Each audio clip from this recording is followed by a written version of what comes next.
বিসমিল্লাহির রহমানির রহিম। আমি আমিনুল এহসান মোল্লা। আমার স্বরচিত একটি কবিতা আমি আপনাদের শোনাতে চাই। আমার কবিতার নাম উত্তরের অপেক্ষায়।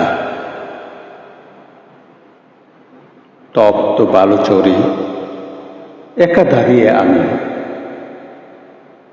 ঠিক যেন এক স্নাত চাতক পাখি। তোমার নীরবতা বিষাক্ত তীরের মতো বিদে আছে বুকে।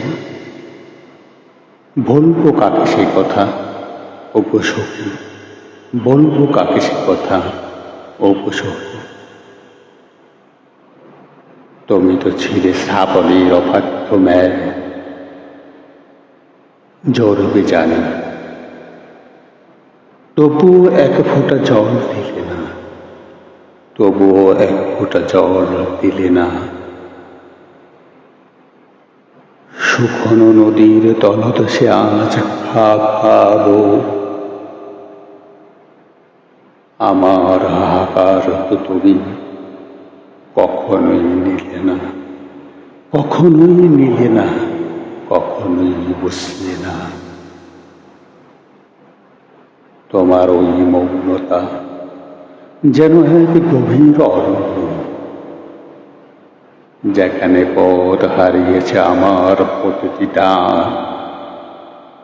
প্রতীক্ষার এই প্রহরগুলো ধারালো কাছের মতো, রক্ত ঝরুক হৃদয়ে। তুমি বরং ভালোই থাকো, তুমি বরং ভালোই থাকো। না বলা কথার বোঝা পাহাড়ের চেয়েও ভারী, শূন্যতায় ঘুরে কাচ্ছে আমার বেঁচে থাকার স্বাদ, আমার বেঁচে থাকার স্বাদ। উত্তরের আশায় আকাশ পাই, সে থাকা একাকী, সে থাকা একাকী। তবু উত্তর এলো না, উত্তর এলো না। উত্তরের আশায় চাতক পাখির মতো চেয়ে থাকা ওই আকাশে, ওই আকাশে। আমি এক বিপন্ন বিকালের ফ্যাকাশে চাঁদ, আমি এক বিপন্ন বিকালের ফ্যাকাশে চাঁদ, ফ্যাকাশে চাঁদ। যদি একটিবার বলতে ভালো নেই অথবা বাসি না ভালো, যদি একটিবার বলতে ভালো নেই অথবা বাসি না ভালো, তবু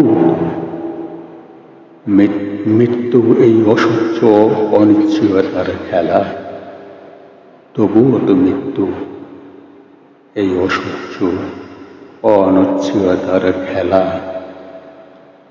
হত্যাকারীও বোধ হয় দয়া করে শেষবার তাকায়, শুধু তুমি দিয়ে গেলে অবহেলায় এক দীর্ঘ মেলা, শুধু তুমি দিয়ে গেলে অবহেলার দীর্ঘ মেলা, এই দীর্ঘ মেলা। ধন্যবাদ।